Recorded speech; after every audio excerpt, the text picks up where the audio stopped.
Winter's coming. Winter is coming. Winter's coming. Winter's coming. Winter is coming. Winter is coming. अस्सलाम वालेकुम दोस्तों, winter is coming ये वो जुमला है जो गेम ऑफ थ्रोन्स में बार बार हर अदाकार के मुंह से दोहराया गया। इसकी क्या वजह है? कौन सी विंटर थी जो पूरे सीजन में उसके 8 सीजन्स में नहीं आई और वो विंटर आने वाली? Winter is coming, winter is coming. मैं आपको ले जाता हूँ तारीख में उस लम्हे पर कि जिस पर ऐसा हो चुका और अब दोबारा होने वाला है। बहुत अहम वीडियो, पूरी वीडियो देखिएगा, वरना अगर आप हाफ तक देखने चाहते हैं तो बिल्कुल अभी स्किप कर जाएं, क्योंकि इस वीडियो में आपको वो डिटेल मिलेगी जो इस मुस्तकबिल करीब में आपके सामने आने वाली है। और वो ये कि ये वो साल था नाजरीन, ये वो साल था 536 ईस्वी का। ये वो साल था जब पूरी दुनिया पर अंधेरा छा गया। इसे इंसानी तारीख का वर्स्ट ईयर कहा जाता है, यानी बदतरीन साल इंसानी तारीख का। और उसकी वजह यह है कि इस साल में पूरा साल सूरज नहीं निकला, पूरा साल गर्द और अंधेरा छाया रहा और पूरे साल पूरी इंसानियत रोशनी की एक किरण को भी तरस गई। अजनास खत्म हो गई, लोग मारे जाने लगे। -65 डिग्री टेम्परेचर पूरी दुनिया में मौजूद था। हर बरे आज़म पर बर्फ छा गई और बर्फ ने इंसानी सिविलाइजेशन के 2/3 हिस्से को निगल लिया और दुनिया में 1/3 आबादी बच गई। तो नाजरीन, 536 ईस्वी में ऐसा क्या हुआ? 536 ईस्वी में एक अजीबोगरीब वाक़या रूनुमा हुआ और वो ये कि पूरी दुनिया में मौजूद वॉल्केनोज यानी आतिशफिशां फट पड़े। कुछ ऐसी अर्जी मूवमेंट्स हुई जिसके नतीजे में ये आतिशफिशां फटने के बाद से धुएं के वसीअ और अरीज सैकड़ों किलोमीटर पर मुहित बादल आसमान की तरफ बुलंद होने लगे और इन्होंने सूरज को तकरीबन 1 साल के लिए ढांप लिया। एक ऐसी दबीज लहर बना दी सूरज और जमीन के दरमियान, आबो हवा पूरे एटमॉस्फेयर पर के उसके नतीजे में इंसानियत से मुतालिक, इंसानी तहजीब से मुतालिक तमाम मामलात सूरज से मुनक़ता हो गए। सूरज की रोशनी ना होने के बराबर थी, अंधेरा छा गया और लोगों को लगा कि क़यामत आ गई है, ये एंड टाइम्स हैं। लोगों ने कहा कि हम अपने देवता या अपने खुदा की परस्तिश करते हैं, उससे मिन्नत समाजत करते हैं कि वो जमीन पर दोबारा अपनी रौनक और रोशनी और रहमत बरकत नाजिल फरमा दे और सूरज हमें वापस लौटा दे। लेकिन सूरज नाज़रीन कई महीने तक वापस ना आया। 1 महीना गुजरा, 2, 3, 6, 10, 11, 12, पूरे के पूरे 12 महीने गुजर गए, सूरज वापस नहीं आया और उसके नतीजे में इजनास सब के सब खत्म होने लगे। अजीब ग़िज़ाई बहरान पैदा होने लगा। ग़िज़ाई किल्लत के सबब लोग बेयारो मददगार हालत में मारे जाने लगे। हुक्मरान तक बेआसरा हो गए, खुराक के ज़ख़ीरे ख़त्म हो गए और पानी भी सर्द होने लगा। जंगल से लकड़ियां लाकर आग का इंतजाम करना इस कदर महाल हो गया कि -65 डिग्री से निपटने का कोई तरीका उस दौर की तहजीब इंसानी नहीं जानती थी। सिर्फ चंद नॉर्थ पोल के इलाकों में मौजूद तहजीबें और कदीमी आबाद कबाइल इससे वाकिफ थे, इसलिए वो इस तरीके को इख्तियार करके महफूज पनागाहों में चले गए और एक दूसरे को खाकर उन्होंने ये साल गुजारा। फिर सूरज की रोशनी वापस आना शुरू हुई, सूरज की किरणें फिर से जवान होने लगी और यूं तहजीब की रमक वापस लौटने लगी। तो नाजरीन, अब ये दोबारा वो दौर वापस लाया जा रहा है और बिल गेट्स इस प्रोजेक्ट पर काम कर रहे हैं। विलियम बिल गेट्स जो किसी दौर में दुनिया के अमीर तरीन शख्स थे, अब 10वें या 8वें नंबर पर आ चुके हैं और वो शख्स अब पूरी दुनिया में एक ऐसी प्लानिंग कर रहा है कि जिसके नतीजे में सूरज की रोशनी को ग्लोबल वार्मिंग के नाम पर 1 साल के लिए जमीन के लोगों से, जमीन की मखलूकात से दूर कर दिया जाएगा। इसके लिए एक खास केमिकल तैयार किया जा रहा है। उस केमिकल के जरिए सूरज और जमीन के दरमियान एक ऐसी फॉस्फेट या किसी और केमिकल की लहर आवेजा कर दी जाएगी जिसके नतीजे में 1 साल सूरज की रोशनी जमीन पर नहीं आएगी। इसीलिए ये जो जितने हमारे जो चैनल्स होते हैं, जितने टीवी सीजन्स होते हैं, ये सब माइंड प्रोग्रामिंग करते हैं। 1980s में स्टार वॉर को कॉन्सेप्ट मूवीज में दिया गया और उसी स्टार वॉर को बाद में उन्होंने अमलन करके दिखाया और उसी तरीके से जो स्पेस को फतह करने के लिए बाकायदा सिस्टम्स बनाए गए, नासा को मजीद डेवलप किया गया।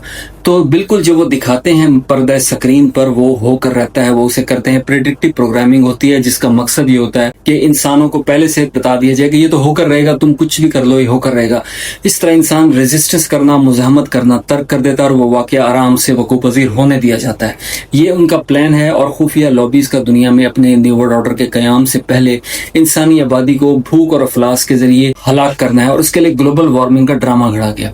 ग्लोबल वार्मिंग के नाम पर कहा गया कि पूरी दुनिया में जिस तरह कार्बन एमिशंस हो रहे हैं, इससे पूरी दुनिया में आलूदगी छा रही है। सूरज की रोशनी के जरिए जो ओजोन लेयर के डिप्लीट होने से, खत्म होने से जमीन पर ज्यादा आ रही है, इससे इंसानियत को खतरा है। इससे बचाने के लिए एक ही रास्ता है कि सूरज की रोशनी को जमीन पर आने से रोक दिया जाए और इस प्रोजेक्ट पर काम कर रहे हैं बिल गेट्स, जो वैक्सीन पर भी काम कर रहे हैं, दीगर फलाही काम भी कर रहे हैं जो खुफिया पुरसरार मंसूबे हैं। और अब इसमें से एक अहम तरीन पुरसरार मंसूबा जिसके नतीजे में 1 तिहाई या 2 तिहाई या निस्फ आबादी को ख़त्म करने का इरादा है और इसके तहत ये किया जाएगा कि पूरी दुनिया में सूरज की रोशनी को ज़मीन पर आने से एक केमिकल की लहर खला में या हवा में बिछाकर उसे रोक दिया जाएगा और यूं आबादी इंसान की सूरज की तवानाई से महरूम हो जाएगी। सूरज से ज़िंदगी है, सूरज से नबातात हैं, सूरज से हैवानात हैं, सूरज से फसलें उगती हैं, सूरज से ग्लेशियर्स मुनासिब मिकदार में पिघलते हैं, दरियाओं की रवानी होती है, पानी में असर आता है। इंसानी ज़िंदगी के आसार इसी के सबब हैं। अगर ग्लेशियर अपना पानी ना पिघलाएं तो ज़मीन में पानी की सतह, वाटर टेबल गिर जाएगा और लोगों को जो पानी की एक्सेस है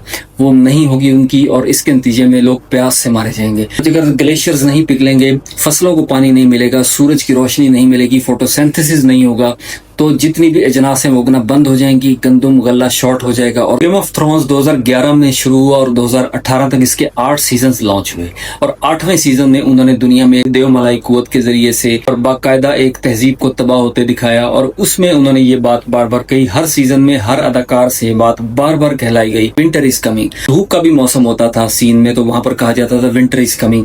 ये लोगों के माइंड को प्रिपेयर किया जाता, फिर इसे ज़रबुल मिसल बना दिया गया। यूरोप में, अमेरिका में जितने अंग्रेजी बोलने वाले या इस ड्रामे के शायकीन थे वो बार बार इस मुहावरे को यूज करते, हत्ता कि मैंने भी ये कहना शुरू कर दिया कि विंटर इज कमिंग, कि विंटर आने वाली है, सर्दी आने वाली है। वो अजीम सर्दी का जिक्र किया जा रहा है जो बाकायदा प्लान करके लाई जाएगी। इस अजीम सर्दी के नतीजे में दुनिया में ग्लोबल हैबिटेट, जितनी भी दुनिया में नबातात और जितनी अशरफुल मखलूकात की आबादी है उसे कम करने के लिए डीपॉपुलेशन का जो एजेंडा है, एजेंडा 2030, उस पर अमल किया जाएगा। इसके लिए ये सारा कुछ है। उस अजीम विंटर के लाने के लिए जब आपके जनूबी पंजाब के, सिंध के, सिब्बी के इलाके जो बलोचिस्तान में है, जहां टेम्परेचर 50 तक जा पहुंचता है, वहां पर -60 टेम्परेचर होगा। धरती वसाइल और इंसानी जिंदगी का क्या होगा, फसलों का क्या होगा, पानी के चश्मों का क्या होगा, सब कुछ खत्म होने के करीब होगा। लोग एक दूसरे को खाने पर मजबूर हो जाएंगे, जैसे कि 536 ईस्वी में हुआ था। और उस साल उसी अहद को वापस लाने के लिए कोशिश की जा रही है। और इसीलिए ये प्रेडिक्टिव प्रोग्रामिंग है कि अगर ऐसा कुछ हो तो दुनिया रेजिस्ट ना करे, मुज़ाहमत ना करे, एहतजाज ना करे और इस प्रोग्राम को, इस आलमी सफा के एजेंडे को कबूल कर ले। डीपॉपुलेशन जो है ये फ्री मेसनरी का प्लान है और इस प्लान पर वो काफ़ी अरसा से काम करें। इसके लिए उन्होंने हर तरह की खुराक, अद्वियात में तब्दीली करके, इंसानी माहौलियात, रूटीन में तब्दीली करके बाकायदा इस पर अमल शुरू किया और इसी वजह से फर्टिलिटी रेट पूरी दुनिया में गिरता चला जा रहा है। दूसरे महाज पर उन्होंने और जंगें करवा कर, दुनिया में तनाज़ात को जन्म देकर इस तरह डीपॉपुलेशन को कामयाब बनाने का यह भी मनसूबा बनाया और बड़ी जंगों का अहद करीब आ रहा है। उसकी आपको हल्की हल्की झलक मशरिक़ वस्ता में, इंडिया पाकिस्तान में नजर आना शुरू हो चुकी होगी। Russia Ukraine, Russia Europe war का भी एक खतरा मुस्तकिल मौजूद है, तो डीपॉपुलेशन उससे भी होगी। और एक और बड़ी वजह, एक बड़ा सबब ये बनेगा कि पूरी दुनिया में से सूरज की रोशनी को 1 साल के लिए रोक लिया जाएगा। ये क्या मेथड इख्तियार किया जाएगा ये हमें नहीं मालूम, लेकिन मुतादिद सोशल मीडिया पर, मुख्तलिफ प्रेस कॉन्फ्रेंसेज में, मुख्तलिफ प्रोग्राम्स में इस बात का आइडिया दिया जाता रहा है बिल गेट्स की जानिब से कि हम ग्लोबल वार्मिंग को खत्म करने के लिए एक मेगा प्रोजेक्ट पर काम कर रहे हैं। वो मेगा प्रोजेक्ट नाजरीन डीपॉपुलेशन का मेगा प्रोजेक्ट है, जिस पर पहले ही बिल गेट्स काम कर रहे हैं मुख्तलिफ अद्वियात के नाम पर, कि एक माइक्रोसॉफ्ट के कंप्यूटर के सॉफ्टवेयर के बंदे का क्या काम कि वो अद्वियात पर काम करे, वैक्सीन पर काम करे और साथ ही साथ माहौलियात पर काम करे। ये उसी सिस्टम, उस खुफिया लॉबी का हिस्सा है जो दुनिया में मुख्तलिफ चेंजेस लाना चाहते हैं और इसके लिए वो बाकायदा कामयाबी से कदम ब कदम आगे बढ़ते चले जा रहे हैं और वो बड़ी कामयाबी से प्रोग्राम पर अमल कर रहे हैं। तो सूरज की रोशनी को रोक लिया जाएगा। सूरज जब मशरिक से मगरिब की तरफ हरकत जो करता है, इसके बावजूद ऐसी लेयर बिछा दी जाएगी जो खला में जमीन तर आने वाली रोशनी को बड़ी हद तक रोक देगी या बिल्कुल कम कर देगी। बिल्कुल नहीं रोका जा सकता, मैं नहीं मानता। इस थ्योरी में कितना दम है तो वक्त ही बताएगा, लेकिन विंटर इज कमिंग का जो जुमला है ये, इसकी निशानी ये है नाजरीन, कोई प्रेडिक्टिव प्रोग्रामिंग हो रही हो, यानी लोगों की जहन साजी की जा रही हो किसी आलमी मक्कारी और साजिश के नतीजे में, तो उसकी निशानी मेरे नजदीक, मुझ नाचीज तालिब इल्म के नजदीक ये होती है कि उसे सोशल मीडिया पर, फिल्म इंडस्ट्री में और साथ ही साथ ड्रामा सीजन्स में बार बार दोहराया जाता है। गैर जरूरी तौर पर सीन क्रिएट किए जाते हैं जिसके ड्रामे के मेन प्लॉट से कोई ताल्लुक नहीं होता, फिर भी उसे जबरदस्ती गुस्सा कर उस प्रोग्राम में बार बार कहलवाया जाता है। अदाकारों से ऐसी एक्सबंदी की जाती है जिससे ये लगे कि ऐसा कुछ होने वाला है। तो इस तरह के गैर जरूरी जुमले को गेम ऑफ थ्रोन्स जैसे पॉपुलर ड्रामे में ऐड करके बार बार हर अदाकार से कहलवाना तर इस बात की तरफ इशारा था जो मैंने समझ लिया, और बहुत से लोगों ने इस पर वीडियोस भी बनाई। अंग्रेजी जो चैनल देखते हैं उन्हें भी इसका इल्म है, और जो लोग गेम ऑफ थ्रोन्स को देख चुके हैं वो भी जानते हैं। ये मशकूक जुमला था, और इस जुमले को बार बार दोहराकर माइंड प्रोग्रामिंग करने की कोशिश की गई कि विंटर इज कमिंग, वो अजीम विंटर आने वाली है, मुस्तकबिल करीब में है, 2026 में है या 2027 में है, जब भी आएगी उसका वक्त करीब है। सूरज की रोशनी को जमीन तक पहुंचने से रोकने के लिए कोई कीमियाई तजर्बा किया जाएगा, उसके क्या साइड इफेक्ट्स होंगे, क्या असरात व मुज़बरात होंगे, तो वक्त ही बताएगा। लेकिन ये कि ये इन्फॉर्मेशन आप तक पहुंचाना, शेयर करना बहुत ज्यादा जरूरी था। मजीद वीडियोस भी आप देखें, पिछली वीडियोस में मैंने इमाम मेहदी अलैहिस्सलाम का, हजरत ईसा की आमद का, एंड टाइम्स की जो वाकयात और प्रोफेसीज है उनका जिक्र किया, और अभी हमने इस पर मजीद वीडियोस बनानी है। Thank you so much.